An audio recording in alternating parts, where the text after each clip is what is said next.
And so we can move on to other corruption in the government, other little scandals going on, although this one's been far splashier and probably less substantial. As you know from all the mainstream reports over the weekend, Obama's trip to Colombia was compromised when Secret Service people were accused of not paying hookers. And then they brought in members of the military and others, and they've detained them and taken them back home, and they're getting ready to charge them with violating the Secret Service codes. That's if we were even told the truth. We really don't know. It's hard to believe that this would have broken out into a major news scandal rather than just being covered up from within. If indeed this is going on, we know high-level officials are engaged of all kinds of unspeakable things, but why is this happening now in the middle of the Summit of the Americas? Is it because there's the Cuba question on the table from a number of Latin American countries calling to open back up negotiations there in terms of the U.S. to do away with the travel bans there, to take off sanctions? Does it have to do with the fact that multiple Latin American countries are saying it's time to legalize and decriminalize drugs because the drug war has failed, putting incredible pressure on the U.S. to respond to the obvious failure of the drug war, all the scandals where they've been caught propping up drug cartels, shipping in themselves from Afghanistan and other military-guarded locales? Is it because Wall Street has been caught laundering so much drug money? Does it have to do with all the partnerships and unions and global agreements they're trying to do with these Latin American countries, which are routinely protested and very unpopular with the people? Or does it have to do with the questions raised by Gordon Duff in the Veterans Today article? Was the presidential detail penetrated by an assassin? Assassination Colombia, what if it ain't about whores? And he gets into how the story seems very unbelievable because of the factors we mentioned, because power tends to corrupt, but it also tends to cover up for its own scandals, not really wishing to reach the media.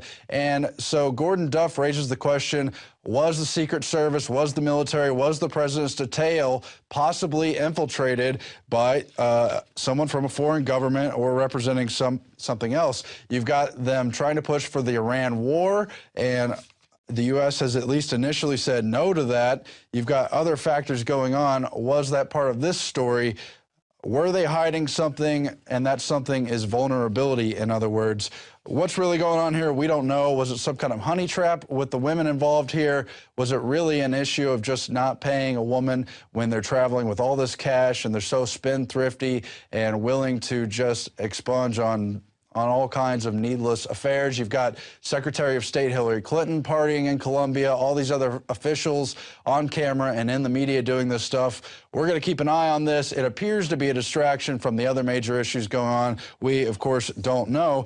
But you've got even more federal government corruption, the facade of federal justice in this Montana case where Butte, Montana City Judge Stephen Combich has been accused and convicted now of bribery in federal court. He was sentenced this week to paying only $5,000 in restitution, even less than he was charged with accepting in bribes, a number that was at least $13,000, which came about from routinely dismissing traffic tickets and other citations for bribe, and he's got, I don't know, 3 or 5 years of probation.